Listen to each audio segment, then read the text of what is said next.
Queridos, já faz 4 semanas, ou melhor, 3 semanas fez domingo passado, e que nós estávamos falando de João 4. E nós vamos nessa semana ainda continuar a falar de João 4, querido. Por quê? Porque eu não sei vocês, irmãos, mas a palavra ela vai abrindo o leque, ela vai indo e vai abrindo o leque. E eu tenho certeza absoluta, querido, que não tem sido repetitivo, querido. O Senhor tem dado revelação. Eu acho que depende da disponibilidade de você ser um ouvinte, de você praticar a palavra de Deus. E eu tenho certeza absoluta que nessa noite nós vamos ser abençoados por Deus. Essa palavra de hoje aqui, querido, na terça-feira a gente já falou um pouco com as lideranças de célula. Mas, querido, eu não encontrei uma outra palavra essa semana que pudesse ser, querido, que pudesse trazer algo para nós maior do que isso que o Senhor trouxe no nosso coração.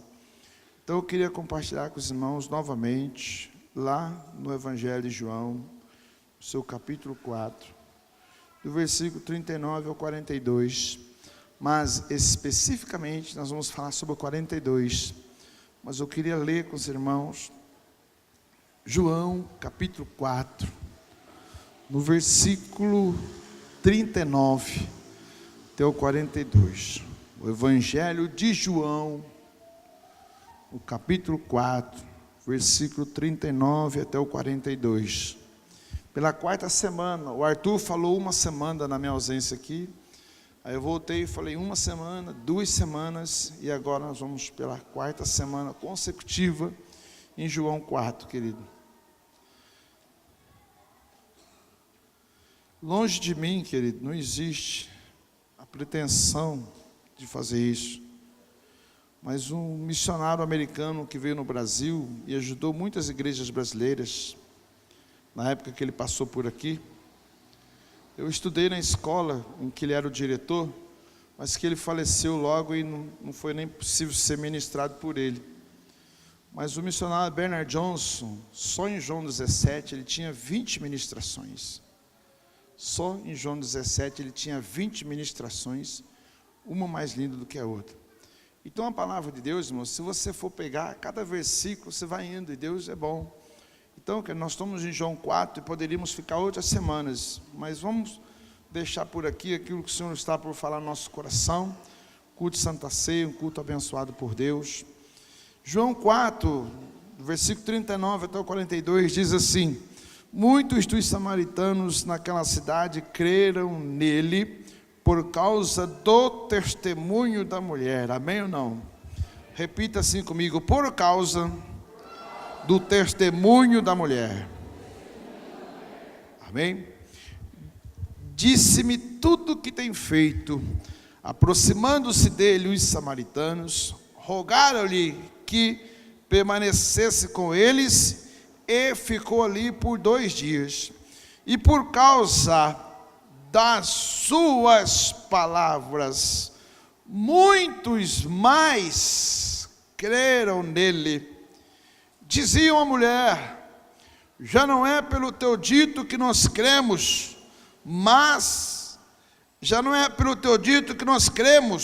agora nós mesmos o ouvimos falar, e sabemos que este é verdadeiramente o Salvador do mundo. Amém, querido?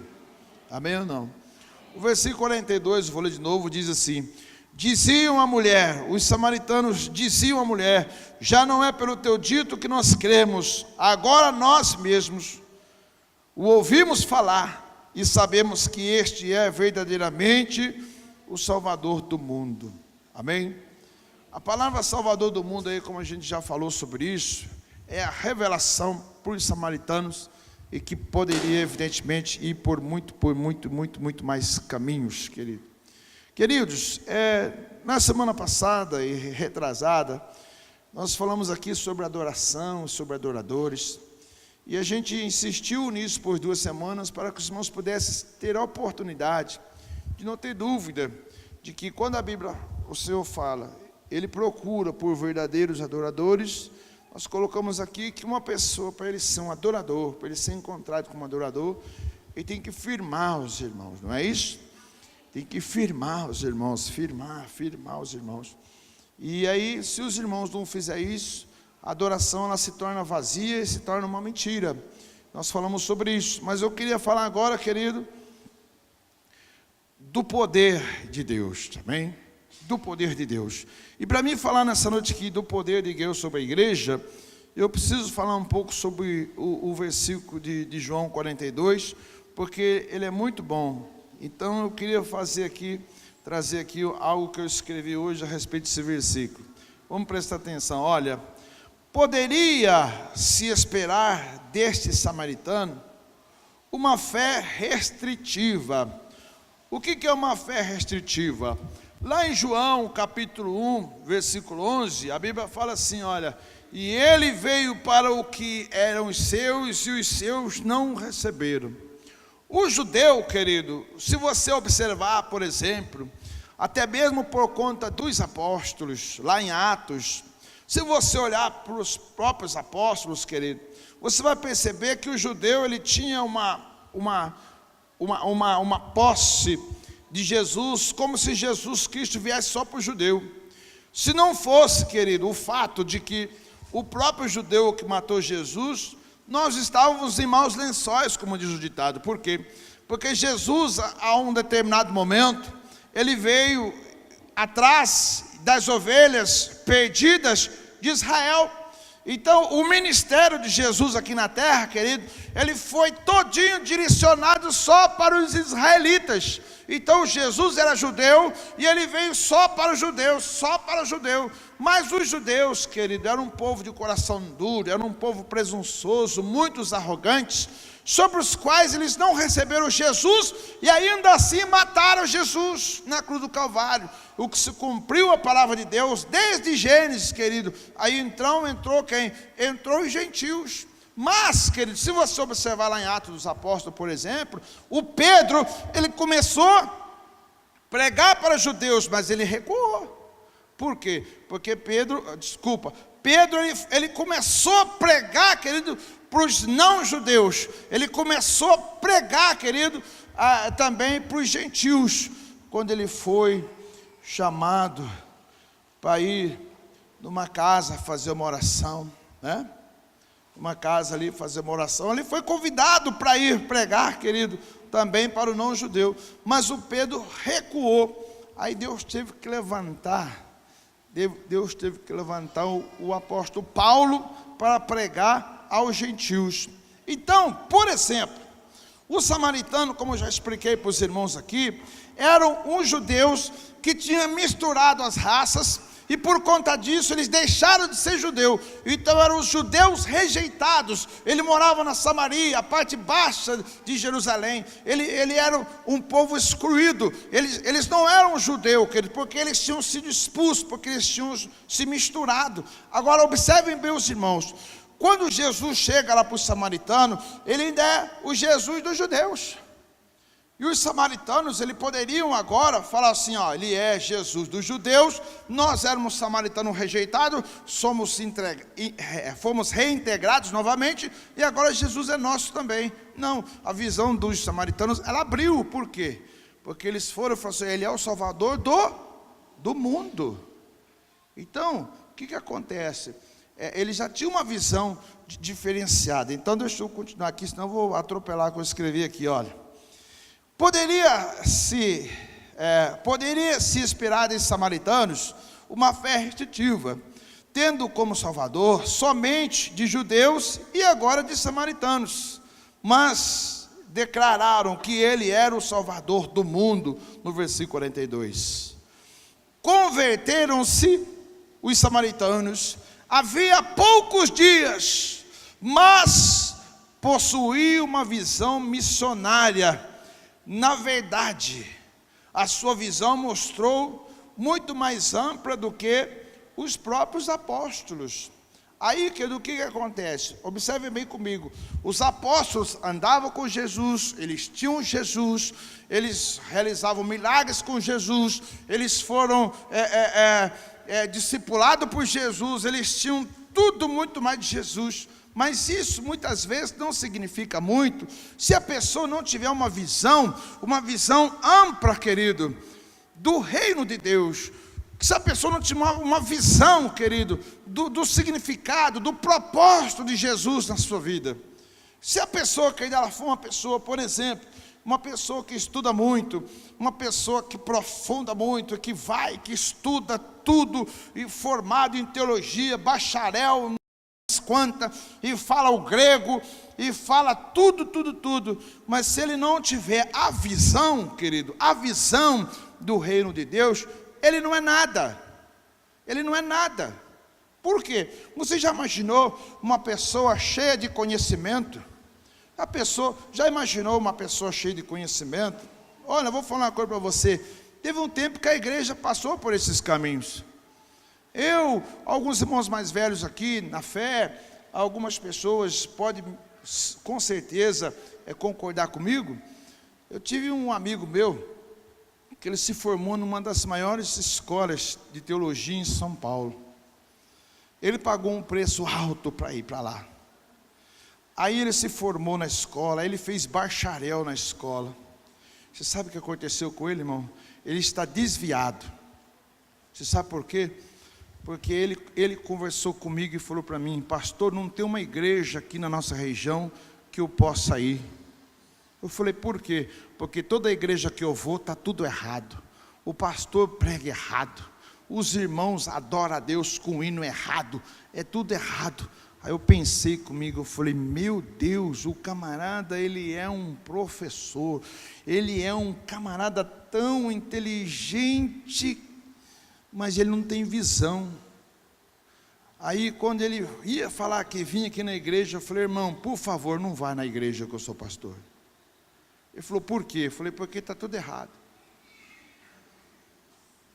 Eu falei: eu estou antecipando o seu julgo. Eu falei: meu amigo, você estudou tanto que agora você vê tudo. Irmão, deixa eu te falar uma coisa para você. Isso é muito perigoso. É muito perigoso a pessoa se encher do conhecimento, porque se você observar na palavra de Deus, irmãos, não tinha ninguém mais inteligente do que o povo judeu. Irmão, a criança judia, quando ela nasce, ela não ganha brinquedo, ela ganha livro. Meus irmãos, a cultura do judeu até hoje, ele vai para a escola alfabetizado. Irmãos, aquelas pessoas estudam, irmão. Todo e qualquer judeu, ele fala 3 idiomas, no mínimo. Ele vai ali, ele aprende ali, querido, a língua judaica, né? Ele aprende ali a língua judaica, aí ele já aprende o inglês, já aprende tudo. Irmãos, é bonito de ver como que o povo é inteligente nesses aspectos. Eu estive lá no Muro da Lamentação, e eu fiquei lá alguns dias. E aí do lado de cá do Muro das Lamentações tem uns lugares assim, irmão, mas tem muito livro. E aqueles camaradas, eles colocam o talite nas costas e fica lendo ali, fica assim, ó, e fica assim lendo, horas e horas. Irmão, é muito conhecimento. É muito difícil você falar com um judeu por conta disso. Deixa eu falar uma coisa para você, meu amado, em nome de Jesus. Dos discípulos que estavam andando por Jesus, a gente vê isso em Atos dos Apóstolos. Eles tinham e eles obtinham conhecimento, mas eles não tinham a visão.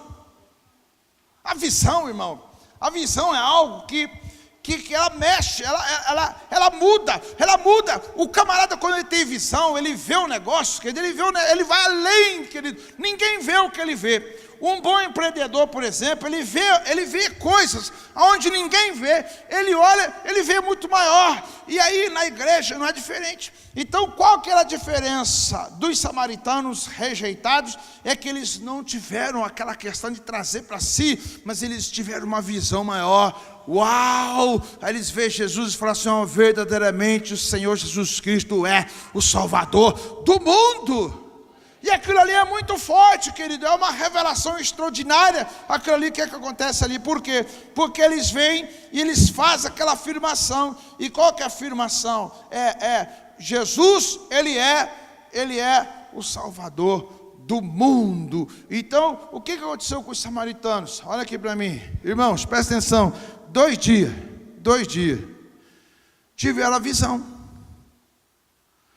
uma visão do que era realmente a igreja, de quem era realmente Jesus Cristo. Tiveram a visão em 2 dias, coisa que os discípulos não tiveram.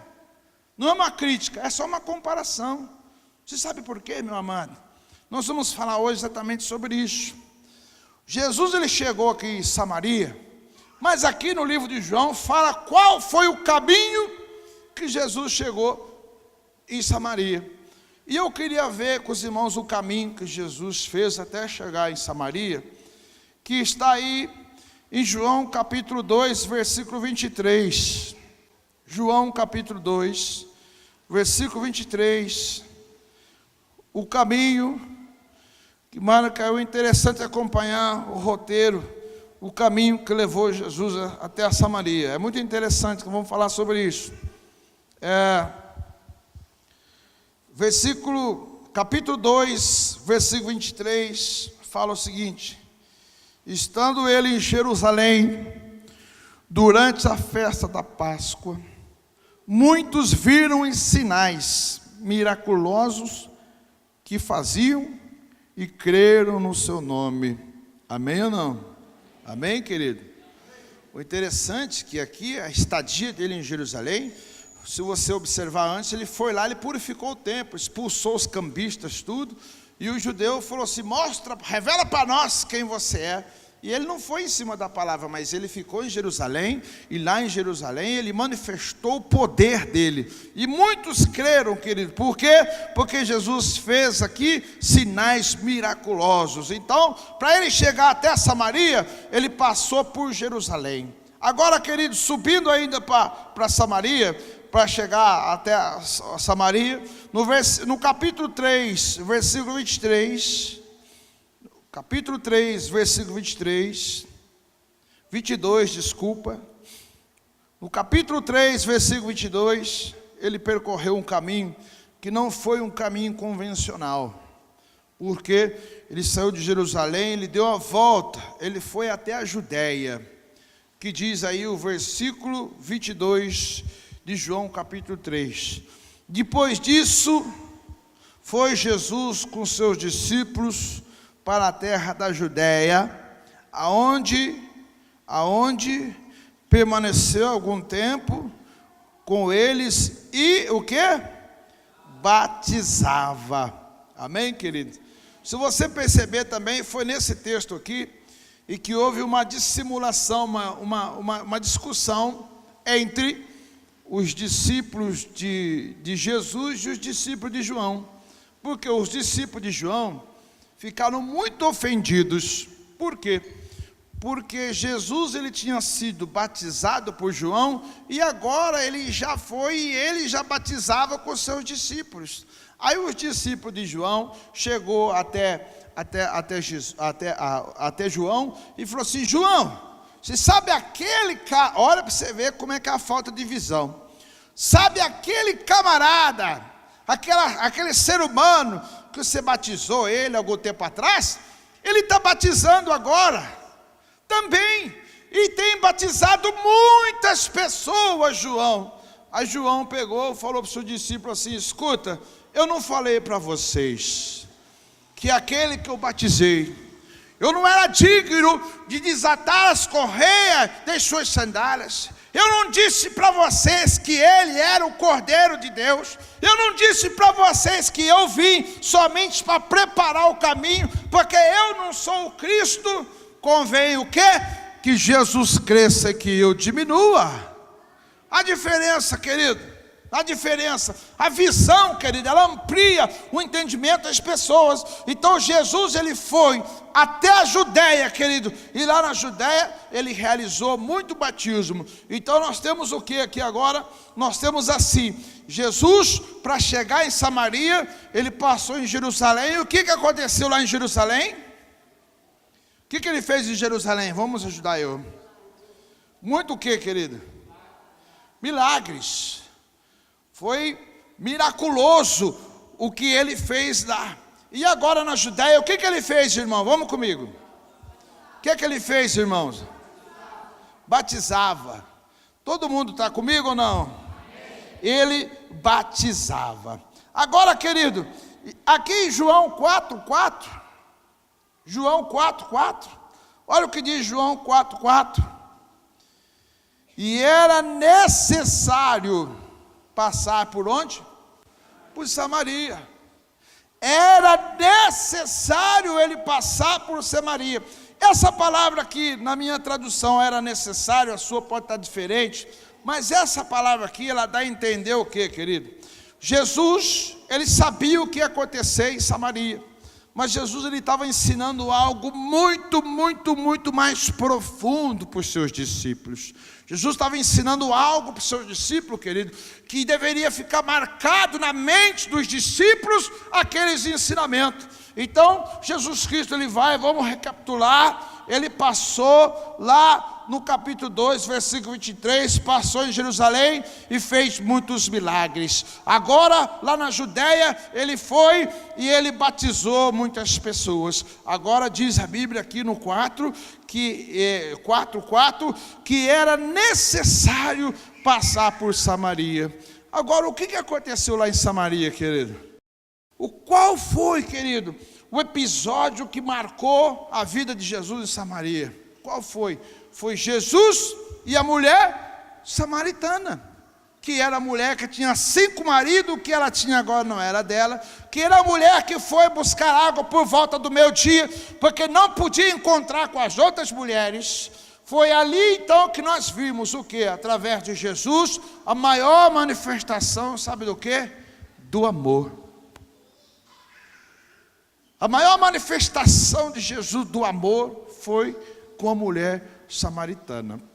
Jesus, ele chegou ali com a mulher samaritana, conversou com ela, falou com ela sobre a vida dela, revelou a ela, e Jesus deu água da vida para ela, e ela bebeu da água da vida, e ela foi, e ela ganhou uma cidade inteira praticamente para Jesus Cristo. Então, Jesus Cristo, ele pega ali, querido, ele passa primeiro por Jerusalém, e o que ele faz lá em Jerusalém, irmãos?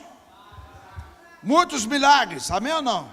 Se os irmãos quiserem falar, participar comigo, eu acho interessante, tá? Vai ser benção. O que ele fez em Jerusalém mesmo? Muitos milagres, amém. Aí ele foi para a Judéia. O que aconteceu na Judéia? Batizou muita gente. Agora ele chegou em Samaria, o que aconteceu? Amor, muito amor. Então, querido, aí a gente para um pouco e pensa, puxa vida, Jesus realmente, ele foi maravilhoso. Jesus, ele fez algo tremendo. Mas você sabe o que é mais interessante de tudo isso aí? É que quando Jesus Cristo subiu para o céu, todo mundo viu ele. Um varão chegou ali, um anjo, falou assim, escuta, aquele mesmo que subiu, ele vai voltar um dia. Mas Jesus ficou por 40 dias na terra, e falou para os discípulos o seguinte, vocês vão para Jerusalém, porque vocês vão ser revestidos de poder. Em Jerusalém vocês vão ter poder, sabe por quê? Porque vai descer sobre vós o Espírito Santo de Deus, amém ou não? Aí, aonde que está isso, irmão? Está lá em Atos 1:8, vamos lá comigo, Atos 1:8, depois a gente volta para cá. Atos dos Apóstolos, está pertinho aí, que é o próximo livro, depois de João já é Atos dos Apóstolos.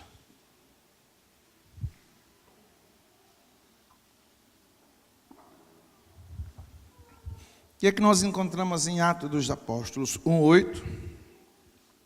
Olha a palavra de Jesus, irmãos, presta atenção. Presta atenção na palavra de Jesus. O que é que diz aí? No entanto, recebereis o quê?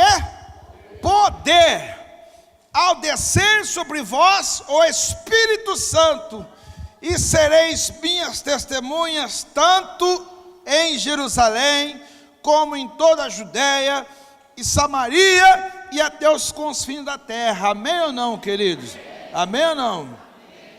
Querido, deixa eu falar uma coisa para os irmãos. Ele está dizendo, recebereis poder ao descer sobre vós o Espírito Santo, sereis minhas testemunhas. Agora, irmãos, ele faz qual referência em Atos 1:8? Presta atenção.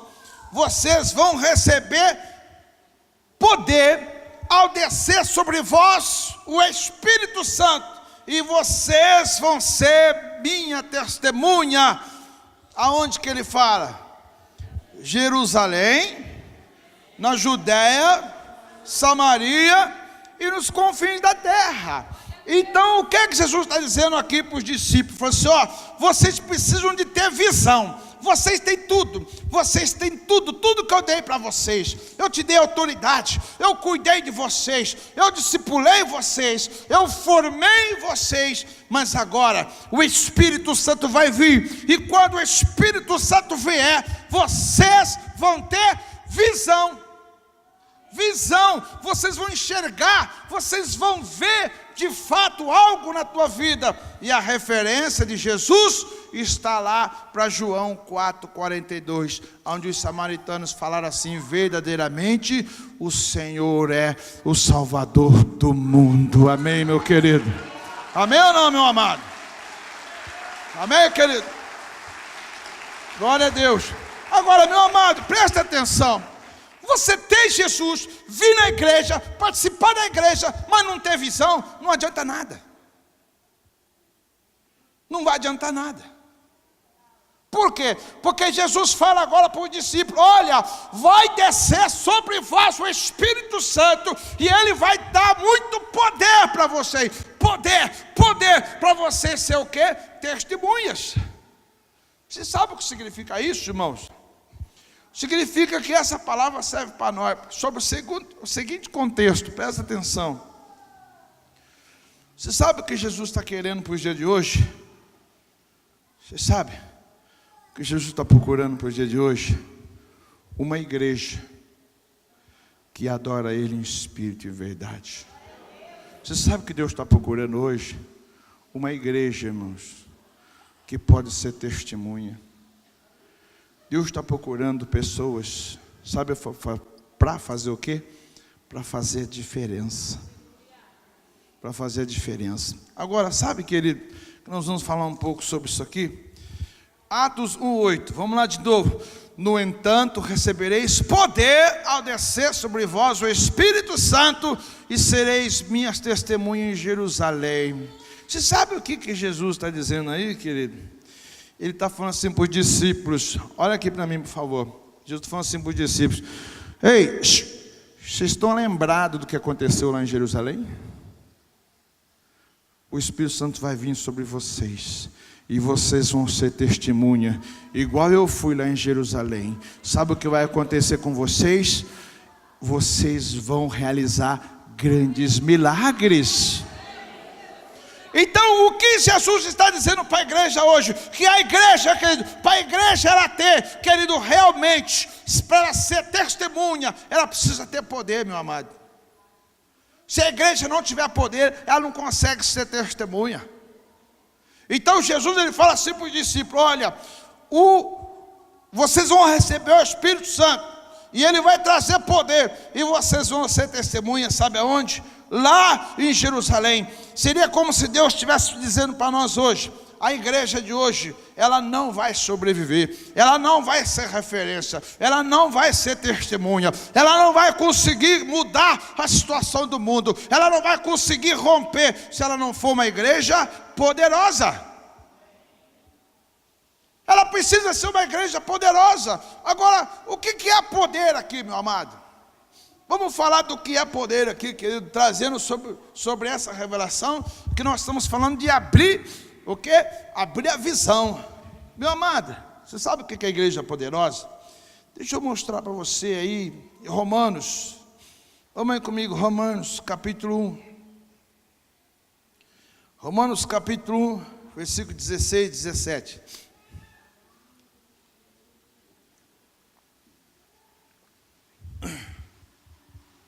Vamos aí comigo. Romanos 1. Cadê apóstolo Paulo aos Romanos? Está na frente de Atos. Nós estávamos no Atos dos Apóstolos. O próximo livro já é Romanos. Rapidinho. Não dá nem 5 segundinhos. Você já chega lá. Romanos 1, 16 e 17. O que é que diz aí na sua Bíblia? Na minha está escrito assim, olha: não me envergonho do Evangelho, pois é o poder de Deus para salvar de tudo aquele que crê, primeiro do judeu, depois do grego, pois nele se descobre a justiça de Deus de fé em fé, como está escrito: o justo viverá pela fé. Amém ou não? Amém ou não, querido? Você sabe qual é a circunstância que o apóstolo Paulo fala isso aqui ou não? Vou explicar para os irmãos qual é a circunstância que o apóstolo Paulo fala isso aqui. O apóstolo Paulo chega em Roma para falar de um ser chamado Jesus Cristo. Queridos, Roma naquela época, ela dominava o mundo. O domínio de Roma naquela época era sobre todos o império. Israel era escravo de Roma. Roma conquistou, se você conhece a história, você sabe disso. O Império Romano, que ele foi e conquistou todo mundo naquela época. Todo mundo era conquistado por Roma. Consequentemente, o que aconteceu com os romanos, querido? Os romanos ficaram pessoas soberbas. Eles se achavam os reis da cocada. Eles se achavam os donos do mundo. Os romanos se achavam pessoas, queridos, arrogantes. Por quê? Todo mundo, o mundo inteiro está rendido aos nossos pés. Aí então, quando chegava lá em Roma, querido, você via na vida dos romanos uma nítida impressão de que você chegava num lugar onde só tinha pessoas orgulhosas, pessoas de nariz empinado, pessoas, querido, que tinham aquela arrogância em tudo e que ele era romano. Irmão, se você for ver lá no apóstolo Paulo, o apóstolo Paulo, ele tinha dupla nacionalidade. Sabe qual que era? Romana e de Israel. Quando as pessoas prendiam o apóstolo Paulo e iam matar ele não falava que ele era romano. Aí quando estava para matar ele falava assim, eu sou romano. Os caras, todo mundo começava a pedir perdão, desculpa, pelo amor de Deus, o que eu fiz? Ato 16 foi assim. Quando Paulo estava preso, descobriu que ele era romano, irmãos, virou tudo lugar ali. Por quê? Porque os romanos mandavam no mundo, literalmente. Só que quando o apóstolo Paulo chega aqui em Roma, o que as pessoas olham para o apóstolo Paulo? As pessoas falam assim, escuta aqui, meu amado, você vem lá do fim do mundo, de Israel, falar para nós, de um homem, que foi considerado o maior bandido de toda a história, que foi morto, crucificado numa cruz, e que aquilo repercutia negativamente para um país que pegava e fazia como justiça matar as pessoas penduradas numa cruz. Aquilo era uma coisa ridícula para o mundo daquela época. E aí eles vêm e dizem o seguinte, quem é esse que você está falando? Esse camarada que morreu como impostor, que morreu como pecador na cruz do Calvário? Os romanos, na realidade, que começaram a ser usados por diabo, começaram a subtrair do apóstolo Paulo a confiança que ele tinha de falar do nome de Jesus. Começaram a falar, você vai falar de um cara que morreu na cruz, você vai falar dessa pessoa. Aí o apóstolo Paulo faz o quê? Enche o peito, sabe por quê? Ele tem visão. Ele tem visão. Visão, ele sabe onde ele vai chegar. Ele sabe que em Jerusalém tem o quê? Poder. Isso significa que a igreja precisa ter o quê? Esse poder. Aí então o apóstolo Paulo fala essas palavras aqui, e ele fala assim para os romanos, olha, eu não me envergonho do evangelho, pois é poder de Deus para a salvação de todo aquele que crê. Amém ou não, querido? Então, meu amado, então para um pouco e pensa. Para um pouco e pensa, meu querido. O poder de Atos dos Apóstolos, que recebereis poder ao descer sobre vós o Espírito Santo. Qual é a referência ali? Vocês precisam ter o poder de Jerusalém dentro da igreja. E o que é o poder de Jerusalém dentro da igreja, querido? É a manifestação do poder de Jesus Cristo para poder salvar as vidas, salvar as pessoas. Olha aqui para mim, querido. A igreja que não tem salvação, ela é fraca. A igreja que não tem salvação, querido, ela tem problemas. A célula que não tem pessoas na célula, que não chega pessoa na célula, que não tem aceitação de Jesus, ela está com problema. A pessoa que não, no seu testemunho, ela não tem o poder, querido, de falar para as pessoas, de persuadir as pessoas. Você sabe o que ele tem? Ele tem problema. Irmãos, para um pouco. A mulher samaritana foi no poço de Jacó para retirar água ao meio-dia. Tinha 5 maridos e o que tinha não era dela. Ela ia lá ao meio-dia para nenhuma outra mulher encontrar ela, que senão ia pegar ela. Ela podia encontrar lá com a esposa de algum marido que ela roubou. Ela ia meio escondida. Aí Jesus pega uma mulher, que é a mais improvável de todas. E aquela mulher vai e transforma aquela cidade inteira, amados. Você sabe o que é isso? A igreja, ela tem que abrir a visão dela, meus amados. Eu não posso ser egoísta, eu não posso olhar, querido, e ficar lutando cada ano, sobre uma única perspectiva. Eu luto para ficar de pé, eu luto para ficar de pé, eu luto para ficar de pé. Oh, meu amado, deixa eu falar uma coisa para você. Tem que abrir a visão sua. Você tem que assumir o que Cristo é na sua vida. E o que Cristo é na sua vida? Eu sugeria que Ele fosse o Salvador do mundo, como aconteceu com os samaritanos. Já não é mais por seu dito, mulher, mas nós mesmos agora vemos e sabemos que Ele é verdadeiramente o Salvador do mundo. Agora, meu amado, você não vê sua família salva, você não vê os seus vizinhos salvos, você não vê a sua cidade salva, você não vê o seu estado salvo, você não vê o seu país salvo. Meu amado, deixa eu falar uma coisa para você. Tem alguma coisa errada. Você não tem visão. Por isso que não está tendo poder. Abra a visão sua. Meus queridos, quando Jesus chega lá em Atos 1:8, Ele fala assim: meus discípulos, deixa eu falar uma coisa para vocês. Vocês vão receber poder ao descer sobre vós o Espírito Santo. Vocês precisam ser testemunhos em Jerusalém. Ele estava dizendo, vocês têm que receber. Vocês têm que buscar o que aconteceu lá em Jerusalém, o que aconteceu lá em João capítulo 2, versículo 23. Sem isso, vocês não vão ser nada. O interessante é que agora não é que de um paralelo, ele não está falando aqui de geografia. Agora ele fala assim: e vocês vão receber o Espírito Santo, e vocês vão receber poder, e vocês vão ser testemunhos de Jerusalém, aonde mais? Na Judéia. Por quê, meu amado? A igreja, ela tem que ter poder para a salvação. Mas lá na Judéia ele fez o quê? Muito batismos. E sabe o que significa batismo ou não? Batismo presta atenção, é um termo da aliança que nós temos com Deus. Você sabia disso?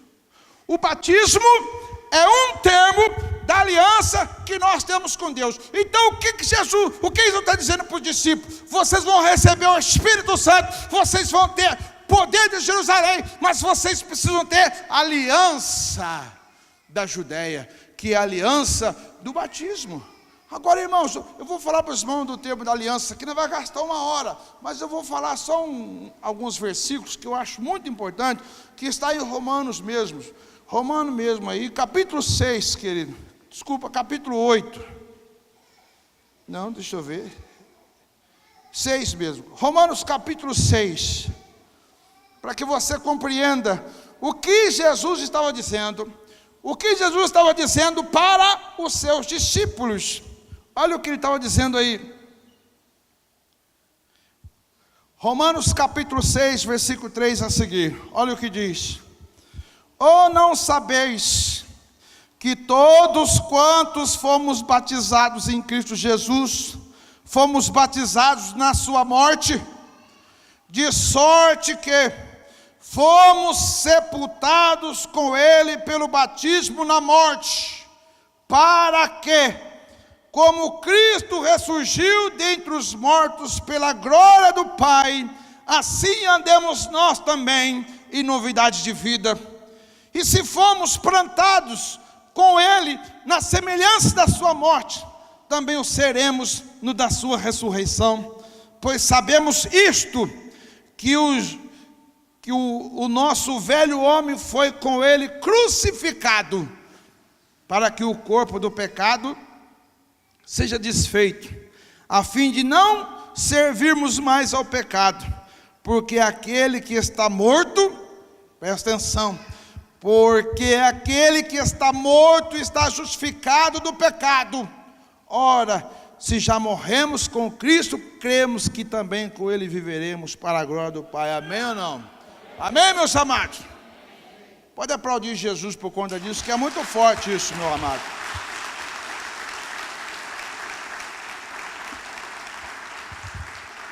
Olha aqui para mim. O que é que Jesus está dizendo? Vai descer sobre vós o Espírito Santo. Vocês vão ter o poder lá de Jerusalém.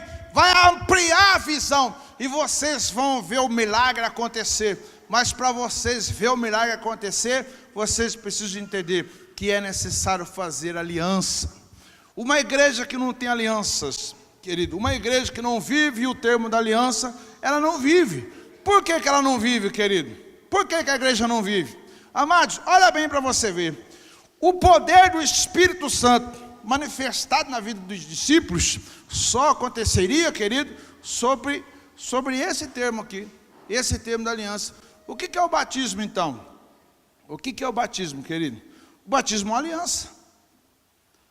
Quando você vai ser batizado, o que você faz? Quem for ser batizado esse ano aqui vai fazer isso. O que ele vai fazer? Ele vai fazer um curso pré-batismo. Aí ele vai ser batizado. Na hora do batismo lá, ele vai entrar nas águas.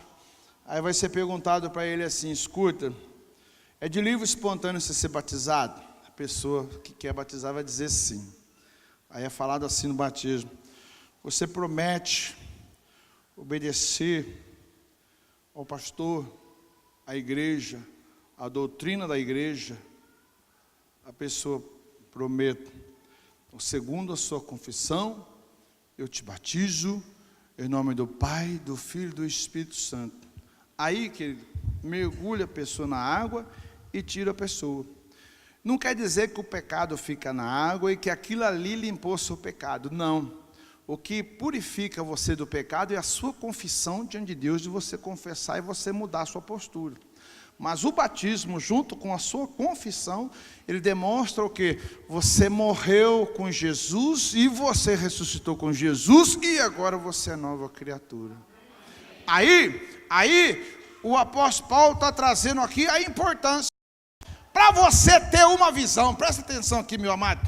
Para você ter uma visão do reino de Deus, para você ter uma visão do poder, querido, da igreja, você tem que morrer para o mundo.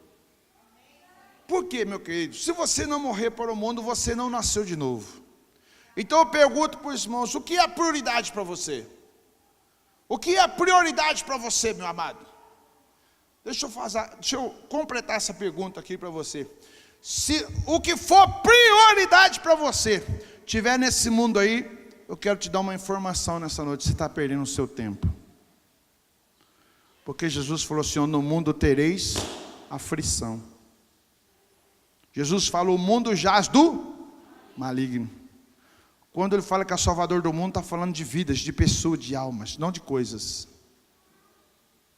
Por isso, querido, que a aliança do batismo na Judéia era para os discípulos entender que o poder de Deus, que a aliança do Senhor, que alcançou a mulher samaritana, ela pode hoje alcançar a igreja, e a igreja pode ter poder, pode ter aliança, mas para ela ter poder e ter aliança, ela tem que trilhar os mesmos caminhos. Tem que trilhar os mesmos caminhos. Se a igreja, meus amados, se a igreja não ampliar a visão, se ela não olhar para Jesus como Salvador do mundo, se ela não acreditar no que Deus pode fazer, ela é uma igreja morta, uma igreja fraca, uma igreja que não tem poder. Agora, para a igreja, querido, ela alcançar o ápice, ela precisa entender, querido, o que é aliança. O que é aliança nas águas. A aliança nas águas, que ela consiste em obediência, em revelação. Qual que é a revelação aqui? O apóstolo Paulo é claro aqui no texto, meus amados. Olha aqui para vocês vão ver, eu vou ler de novo aqui. Olha o que ele diz aqui no texto, meus amados. Ele diz o seguinte: ou não sabeis que todo quanto somos batizados em Cristo Jesus, fomos batizados na sua morte? de sorte que fomos sepultados com ele pelo batismo na morte, para que como Cristo ressurgiu dentre os mortos, pela glória do Pai, assim andemos também nós em novidade de vida. E se formos plantados com ele na sua semelhança, na sua morte, também o seremos no da sua ressurreição. Pois sabemos isto, que o nosso velho homem foi com ele crucificado, para que o corpo do pecado seja desfeito, a fim de não servirmos mais ao pecado, porque aquele que está morto está justificado do pecado. Ora, se já morremos com Cristo, cremos que também com ele viveremos em nome de Jesus. Amém, meus amados? Glória a Deus. Aleluia. A igreja precisa disso. A igreja que não tem isso, irmãos, acabou. Agora, o que eu acho interessante é porque que lá em Atos 1:8 Jesus fala isso. Eu sinceramente, irmão, quando eu aprendi na escola que eu estudei, fiz teologia, eu aprendi que ali falava só de geografia, que Jerusalém é a sua casa, pode ser inserido, eu não vou porque é muito tempo. Eu podia falar aqui da igreja coletiva e da igreja individual, mas não temos tempo para isso. Pode ser. Eu aprendi na escola que a Judéia, querido, é a sua cidade, e que Samaria é o seu país, e os confins da terra é o mundo inteiro. E que você precisa ser testemunho dentro da sua casa, você tem que ser testemunho na sua cidade, você tem que ser testemunho no seu país, e tem que ser testemunho. Mas aí eu pergunto para os irmãos, o que é testemunho? O que é testemunho? Algumas pessoas acham que testemunho, que eles sabem o que é? Testemunho é não fumar mais, não beber mais, não adulterar mais, não fazer mais algumas coisas. Irmãos, isso não é testemunho. Isso aí é um dever que todo ser humano tem. Por isso que tem muita gente que está indo para o inferno no mundo lá, que não bebe, não fuma, não faz nada disso, e fala assim, não, isso eu já não fazia de criança. Tem gente lá no mundo que dá mais testemunho do que os crentes nessa área. Tem pessoas lá fora que dão testemunho maior do que o nosso nessa área. O testemunho aqui não é só isso. Isso é algo, querido, que tem que acontecer sobre esse aspecto da aliança. Qual que é? Morreu com Cristo. Morreu o velho homem, a velha natureza, morreu o corpo, morreu o desejo, morreu a vontade, morreu tudo. Agora você nasceu para Jesus. E isso tem que ser trazido para a nossa vida. Como isso? Como uma visão.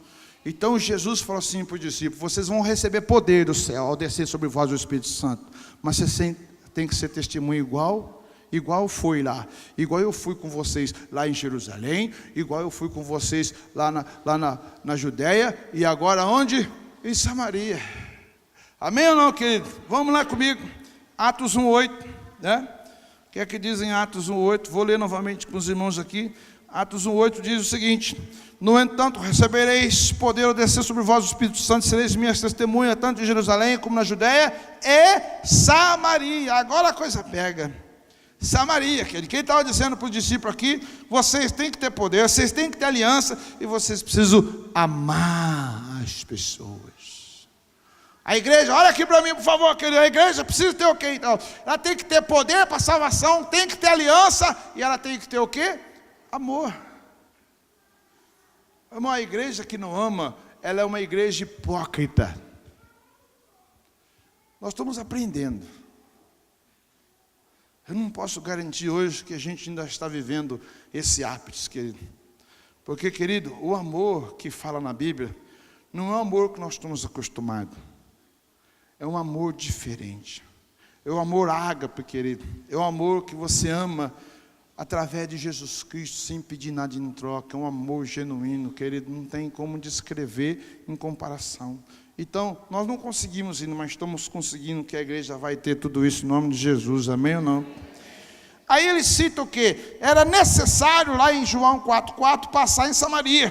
Ele amava as pessoas rejeitadas. Samaria fala de amor. Jesus dá uma lição, presta atenção, extraordinária, de como ser e de como fazer.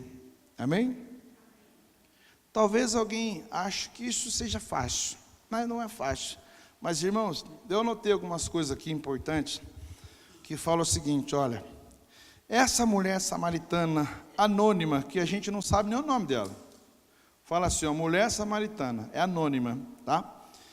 foi uma cristã que deu muitos frutos. Em primeiro lugar, querido, muitos samaritanos daquela cidade creram nela. E ela deu mais fruto, porque muitos outros creram nela. E ela continua a dar fruto até hoje. Por quê? Porque nós estamos aqui hoje falando daquilo que ela fez. E se nós nessa noite praticarmos a palavra, nós seremos também fruto daquela mulher samaritana anônima. Amém, amados? Amém ou não? Meus amados, presta atenção que eu vou falar uma coisa para você. A igreja precisa de amor. Eu queria, antes de entrar para a Santa Ceia, ler alguns textos importantes aqui sobre amor, querido. É muita coisa para se falar, mas como a gente está aí pertinho, nós vamos para Romanos 8. Romanos 8 agora, para frente de Atos aí. Toma em João, Atos, Romanos 8.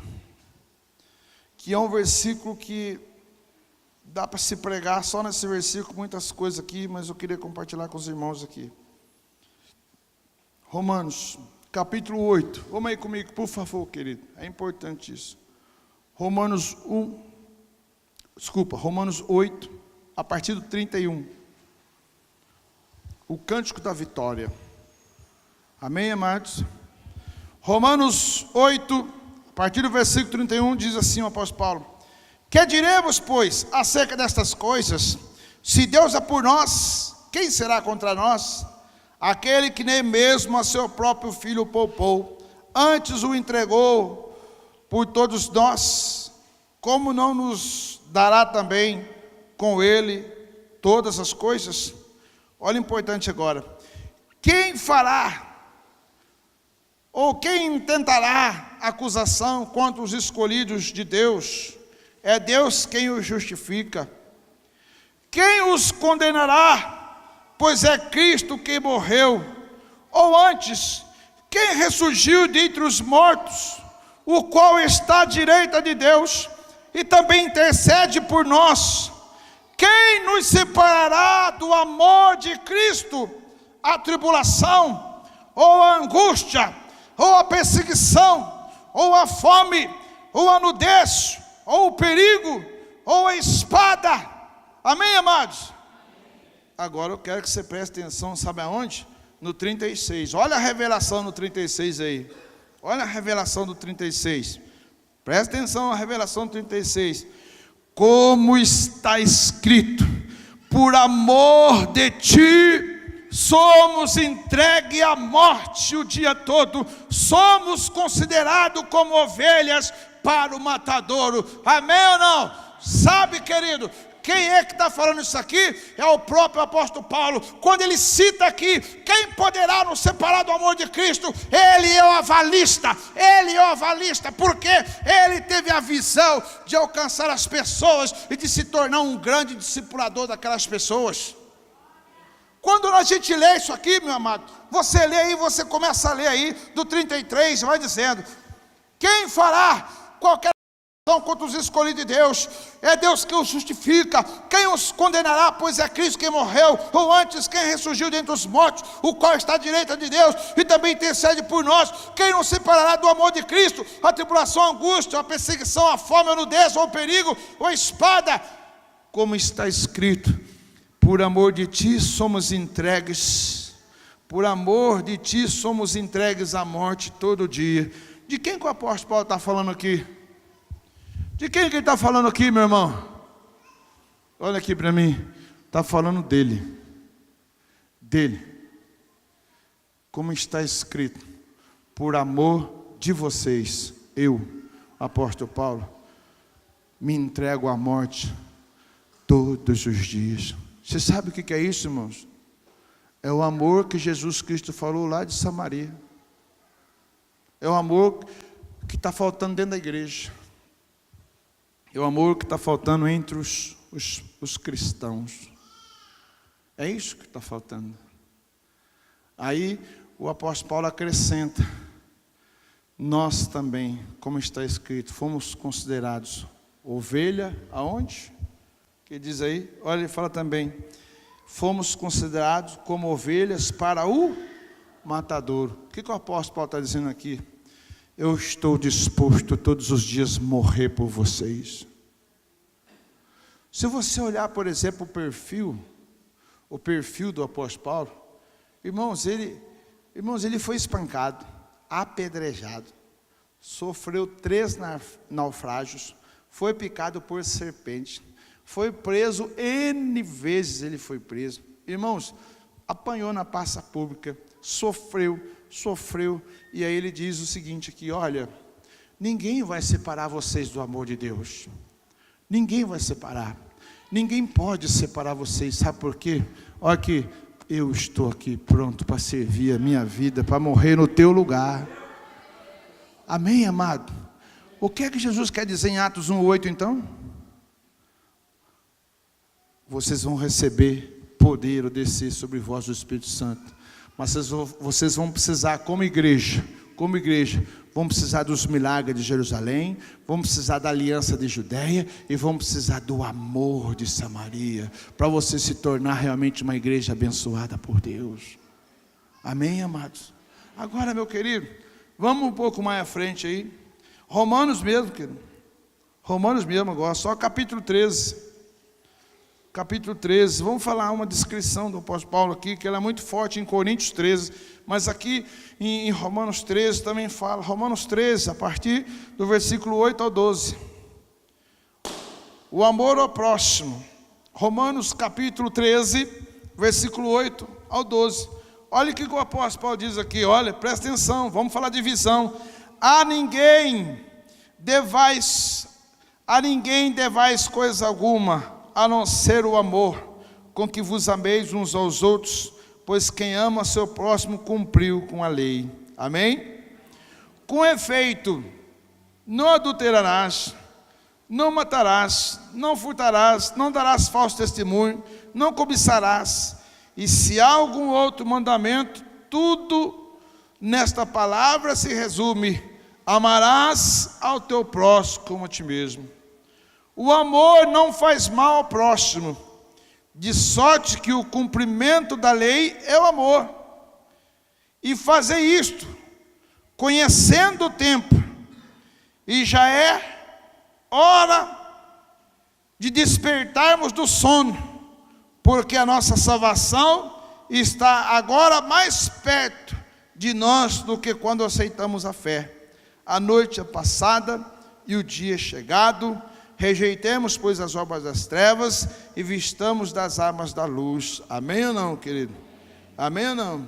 Ou seja, o versículo 10, o amor não faz mal ao próximo, de sorte que o cumprimento da lei é o amor. Agora ele fala aqui do tempo. E fazer isto, conhecendo que o tempo já é a hora de despertarmos o quê? Do sono. Você sabe o que o apóstolo Paulo está dizendo aqui? Meu amado, em relação ao amor, você tem que despertar do sono, porque a hora é chegada, é agora, não tem como. Então eu poderia hoje reverter isso para a igreja, hoje aqui, meus amados, sobre a seguinte palavra: queridos, chegou a hora de nós vivermos tudo isso em nome de Jesus. Aí, querido, para mim ser um pouco mais breve, eu vou lá agora num texto de 1 Pedro, lá antes do Apocalipse, lá no finalzinho da sua Bíblia agora, eu vou num texto de 1 Pedro, capítulo 1, no seu versículo 22.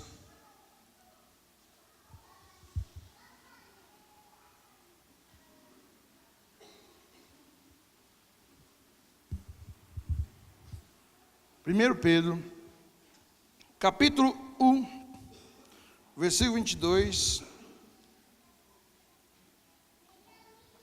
Lá no finalzinho da Bíblia diz assim: tendo purificado a vossa vida aonde? Na obediência à verdade. Amém ou não? Tendo purificado a vossa vida na obediência à verdade, que leva ao amor fraternal, não fingido. Amai-vos ardentemente uns aos outros de coração. Amém, querido? Amém? Mas é importante ter isso aqui na nossa mente, ó. Tendo purificado a vossa vida na obediência à verdade. Tendo purificado a vossa vida na obediência aonde? À verdade, que é o quê? Que é a palavra de Deus. Amém? Se lembra aqui da mensagem que a pastora trouxe há algum tempo, eu já posso falar até anos atrás, que a pastora trouxe uma mensagem aqui que marcou muito a nossa vida, que a pastora fala o seguinte: a minha realidade é uma,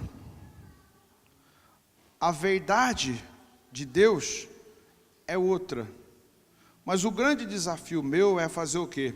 Através da minha fé em Cristo, fazer com que a minha realidade se transforme na verdade. É isso que o apóstolo Paulo está dizendo, desculpa, é isso que o Pedro está dizendo aqui. O Pedro está dizendo aqui o seguinte, eu vou repetir, presta atenção, olha o que o Pedro está dizendo aqui. Está dizendo o seguinte: tendo purificado a vossa vida aonde? Na obediência à verdade. Tendo purificado a vossa vida na obediência à verdade. Amém ou não, querido? Aí então você presta bem atenção. Lá no versículo 42 de João 4:42, aonde os samaritanos chegam e dizem assim: mulher, já não é pelo teu dito, mas nós agora ouvimos e sabemos que Ele é verdadeiramente o Salvador do mundo. Meus queridos, deixa eu explicar uma coisa para os irmãos. Para a igreja vencer, para a igreja triunfar, ela tem que fazer valer o que? Atos 1:8. E recebereis poder ao descer sobre vós o Espírito Santo.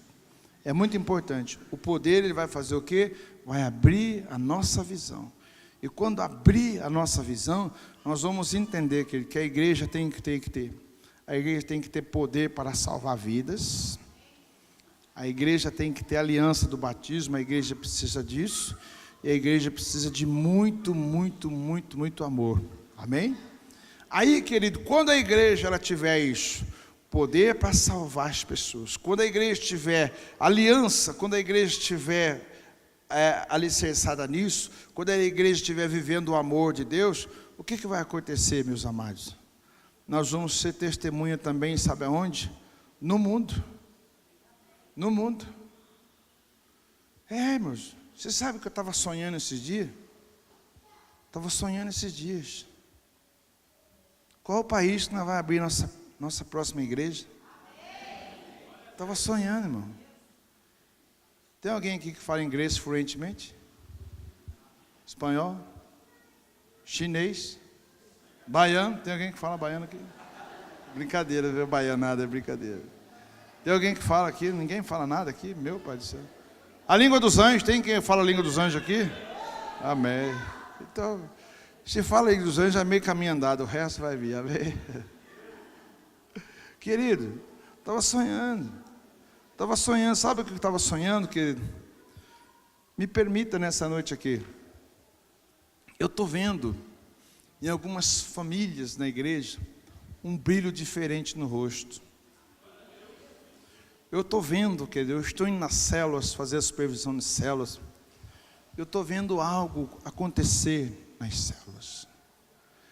Queridos, eu sei que nós estamos muito restritos ainda, a gente tem um grande desafio de começar um começo de ano, com todo mundo em célula, todo mundo sendo discipulado e discipulando alguém, isso vai ser um grande desafio. Mas irmãos, eu quero afirmar, para os irmãos que ainda não estão, vai chegar até você e vai ser bênção. E para os irmãos que estão vivendo, eu estou vendo isso acontecer e eu acredito nisso em nome de Jesus. Por isso eu afirmo aqui nessa noite, querido, que a igreja de Atos, capítulo 1, versículo 8, hoje, aqui, sem hipocrisia ou sem tomar partido sobre hipótese alguma, no sentido de ser prepotente, mas o nome dela hoje é Comunidade Restauração Familiar, amém ou não?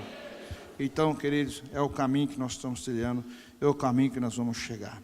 Por isso, queridos, quando Jesus ele fala para os seus discípulos, ele fala de João 4, porque os discípulos precisavam entender que não basta ser cristão, tem que ter visão. Se você não tiver visão, você não vai chegar a lugar nenhum.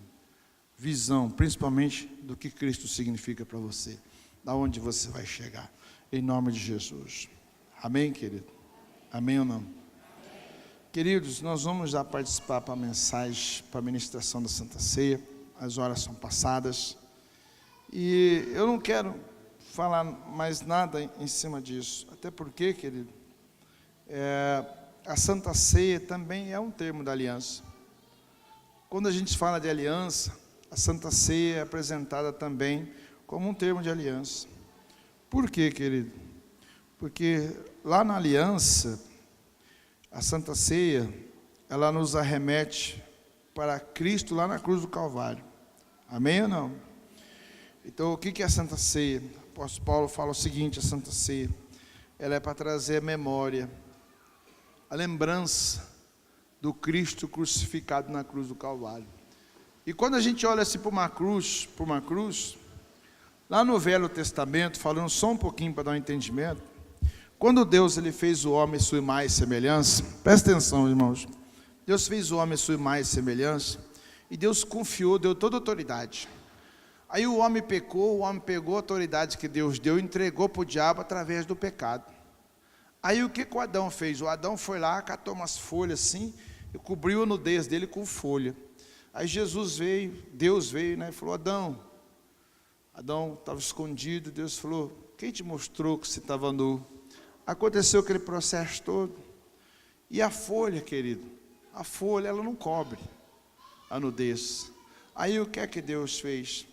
Deus foi lá, matou o animal, derramou sangue no chão, na terra, pegou o couro do animal, fez a roupa e colocou a roupa no Adão. Então, querido, o homem pecou, mas o animal foi sacrificado para tirar a pele, para dar roupa, para cobrir a nudez do Adão. Então essa aliança veio no Velho Testamento, e no Velho Testamento qual era o desafio? Os judeus matavam animais, ofereciam como sacrifícios para expiação do pecado do povo, apontando para Jesus, O Velho Testamento eles olhavam para frente, pela fé em Jesus. Agora nós, no Novo Testamento, nós temos que olhar para trás. Por quê? Porque no Velho Testamento ia se cumprir, no Novo Testamento já se cumpriu. Então agora eu tenho que olhar para a cruz. Agora, queridos, o importante é que aqui está a mesa aqui, que vai trazer a nossa memória, e a nossa memória aqui é para nós trazer a memória o que Cristo fez por nós. E quando a gente olha para a mesa, a gente vai trazer a memória do que Cristo fez para nós. É impossível, meu amado, é impossível você olhar para essa mesa aqui e você não perceber que nós temos uma necessidade hoje aqui de fazer uma renovação de votos, de fazer uma renovação de aliança. Por quê? Esse pão aqui, querido, na realidade, ele é o pão, o símbolo é pão, mas ele vai se tornar no corpo do Senhor. Esse suco de uva aqui, querido, ele é símbolo, porque na realidade, isso aqui é o sangue de Jesus, o sangue da nova aliança. Então isso é muito sério. Então aí, como filho de Deus, eu tenho a oportunidade hoje de fazer o quê? De renovar minha aliança, através do arrependimento, de pedir perdão para o Senhor. Você sabe por quê, meu amado? Eu falei muito sobre isso algum tempo atrás aqui. Irmãos, quando eu olho para Jesus, presta atenção, vamos supor, Jesus está aqui, eu estou olhando para Jesus. Você sabe qual é o sentimento que eu preciso ter por Jesus no dia da Santa Ceia? Eu tenho que olhar para Jesus e pensar o seguinte: quem eu era, aonde eu estava, da onde Ele me tirou e da onde Ele me colocou. Se eu não olhar para Jesus, querido, pensando quem eu era, da onde Ele me tirou, isso não vai ter muito valor. Por quê? Eu vou estar olhando para Jesus daqui para frente. Eu vou olhar hoje qual é a minha necessidade, aquilo que eu preciso, eu vou olhar para Jesus. Mas, irmãos, quando eu penso, sabe quando eu penso? Quando eu penso, por exemplo, que eu tive algum desenvolvimento aí, no meio de um tiroteio, por exemplo, eu poderia ter morrido. E se eu tivesse morrido, eu estava onde? Eu tenho certeza absoluta que eu estava no inferno. Querido, quantos acidentes Deus me livrou? Se eu tivesse morrido, eu estava onde? Segundo a palavra, eu estava no inferno. Agora eu estou aqui na presença de Deus hoje, olhando para Jesus Cristo, trazendo à memória, a aliança, o que Ele fez por mim, e eu preciso valorizar isso, sobre esse contexto. Aonde eu estava e de onde Ele me tirou. Quer saber onde eu estava, irmão? Eu estava com os 2 pés no inferno. Hoje eu estou com 2 pés no céu, em nome de Jesus. porque Ele é meu Salvador. Amém ou não? A Santa Ceia é isso. Sabe o que o Senhor quer hoje? Que você traga a memória o que Ele fez, para você nunca esquecer da onde você veio e para onde você está indo agora, em nome de Jesus. Isso é uma aliança. Então, querido, eu vou colocar agora a oração aqui, e você vai ter a oportunidade de abrir teu coração, agradecer a Deus, pedir para o Senhor te ajudar, pedir perdão para o Senhor. Se você falou mal de alguém, querido, não hesite em ir lá e falar assim: irmão, puxa, me perdoa, principalmente na família, esposo, esposa, marido, mulher. É muito importante isso, querido. Sabe por quê?